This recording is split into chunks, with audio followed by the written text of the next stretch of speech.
అందరికీ సాయిరాం. సాయి లీలల్లో బాబా ఒక లీలల కోసం మనం తెలుసుకుంటూ వస్తున్నాము. బాబా వ్యాధులు నివారణ కలిగిస్తున్నటువంటి విషయాల కోసం మనం మాట్లాడుతూ, ఒక ఆమె తనకి బాబా ఏ విధమైనటువంటి సహాయ సహకారాలు అందించలేదని, తను ఎంతో భక్తి శ్రద్ధలతో బాబాని ప్రార్థించినా కూడా ఆమె సమస్యని నివారణ కలిగించలేదనేటువంటి విషయం కోసం మనం ఇప్పుడు మాట్లాడుకోబోతున్నాం. అనంతకోటి బ్రహ్మాండ నాయకులైనటువంటి సాయినాథుల వారు దయామయుడు, కరుణాస్వరూపుడు. అటువంటి బాబా మరి ఒకరికొకలాగా ఇంకొకరు ఇంకోలాగా ఎందుకు అలా ప్రవర్తిస్తున్నాడు అనేది ఆమె యొక్క ప్రశ్న. మరి ఆమెకి ఏమి జరిగిందో ఆ విషయాలని నేను అడిగి తెలుసుకున్నాను. తల్లి, ఏం జరిగిందని బాబాకి ఆ విధంగా నువ్వు విరుదునిచ్చావు? నీ జీవితంలో ఏ సంఘటన వల్ల బాబా నీకు ఎటువంటి సహాయ సహకారాలు అందించలేదని వేదనతో చింతిస్తున్నావు? ఆ విషయాలన్నీ మాకు వివరంగా చెప్పమని అడగగా, ఆమె హైదరాబాద్లో నివసిస్తూ ఉంటుంది. ఆమె పేరు ప్రభ.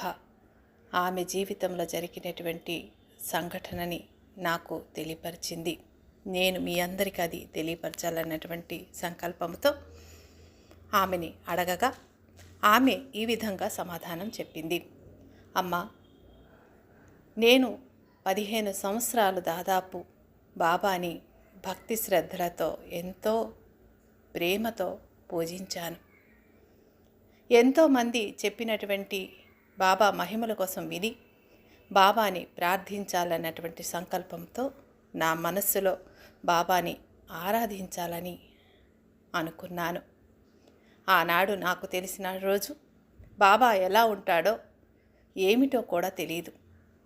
ఆయన చిత్రపటం కూడా నా దగ్గర లేదు. కానీ బాబా చిత్రపటం నాకు లభించాలని, అతన్ని ఆరాధించాలన్నటువంటి సంకల్పం నాలో ఏర్పడింది. నా స్నేహితురాలు ఒక చిన్నపాటి ఫోటో సైజ్ అంత చిత్రపటాన్ని బాబా అది నాకు అందించింది.